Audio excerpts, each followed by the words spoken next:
ರಾಮನಗರ ಆಯ್ತು, ಈಗ ಎಲೆಕ್ಟ್ರಾನಿಕ್ ಸಿಟಿಯ ಸರದಿ. ರಾಮನಗರ ಬಳಿಕ ಎಲೆಕ್ಟ್ರಾನಿಕ್ ಸಿಟಿ ಹೆಸರು ಬದಲಾವಣೆ ಆಗ್ತಿದೆ. ಬೆಂಗಳೂರು ಎಲೆಕ್ಟ್ರಾನಿಕ್ ಸಿಟಿಗೆ ದೇವರಾಜ ಅರಸುರವರ ಹೆಸರನ್ನ ಇಡಲಾಗುತ್ತೆ. ದೇವರಾಜ ಅರಸು ಎಲೆಕ್ಟ್ರಾನಿಕ್ ಸಿಟಿ ಎಂದು ಮರುನಾಮಕರಣ ಆಗುತ್ತೆ. ದೇವರಾಜ ಅರಸು ಅವರ ಜನ್ಮ ಸ್ಮರಣೆಯ ಕಾರ್ಯಕ್ರಮದಲ್ಲಿ ಸಿಎಂ ಘೋಷಣೆಯನ್ನ ಮಾಡಿದ್ದಾರೆ.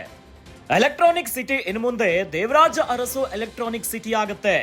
ದೇವರಾಜ ಅರಸು ಅವರಿಗೆ ಮರಣೋತ್ತರವಾಗಿ ಭಾರತ ರತ್ನಕ್ಕೂ ಕೂಡ ಶಿಫಾರಸನ್ನ ಮಾಡ್ತೀನಿ ಅಂತ ಹೇಳಿದ್ದಾರೆ. ಕೇಂದ್ರ ಸರ್ಕಾರಕ್ಕೆ ಶಿಫಾರಸು ಮಾಡ್ತೇನೆ ಅಂತ ಸಿಎಂ ಸಿದ್ದರಾಮಯ್ಯ ಹೇಳಿದ್ದಾರೆ. ರಾಮನಗರವನ್ನ ಬೆಂಗಳೂರಿನ ದಕ್ಷಿಣ ಕ್ಷೇತ್ರ ಅಂತ ಹೆಸರು ಬದಲಾವಣೆ ಮಾಡಿದಂತಹ ರಾಜ್ಯ ಸರ್ಕಾರ ಈಗ ಬೆಂಗಳೂರಿನ ಎಲೆಕ್ಟ್ರಾನಿಕ್ ಸಿಟಿಯ ಹೆಸರು ಬದಲಾವಣೆ ಮಾಡುವ ಯೋಜನೆಯಲ್ಲಿದೆ.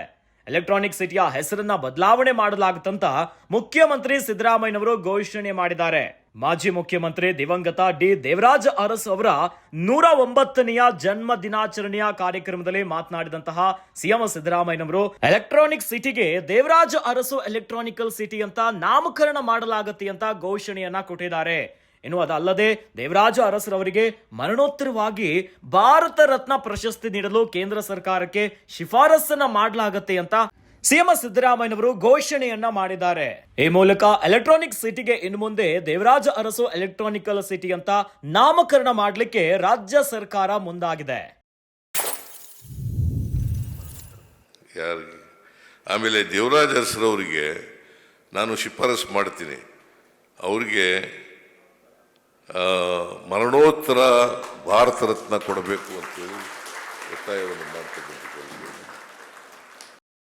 ನಾನು ಕಳೆದ ಸಾರಿ ಈ ಎಂಥದ್ದು ಎಲೆಕ್ಟ್ರಾನಿಕ್ ಸಿಟಿ ಅದನ್ನು ದೇವರಾಜ ಅರಸು ಎಲೆಕ್ಟ್ರಾನಿಕ್ ಸಿಟಿ ಇಡಬೇಕು ಅಂತ ಹೇಳಿದ್ದೆ. ಆ ಕೆಲಸ ಈಗ ಇಟ್ ಈಸ್ ಅಂಡರ್ ಪ್ರಾಸೆಸ್. ಅದನ್ನು ದೇವರಾಜ ಅರಸು ಎಲೆಕ್ಟ್ರಾನಿಕ್ ಸಿಟಿ ಅಂತೇಳಿ ನಾಮಕರಣ ಮಾಡ್ತೀವಿ.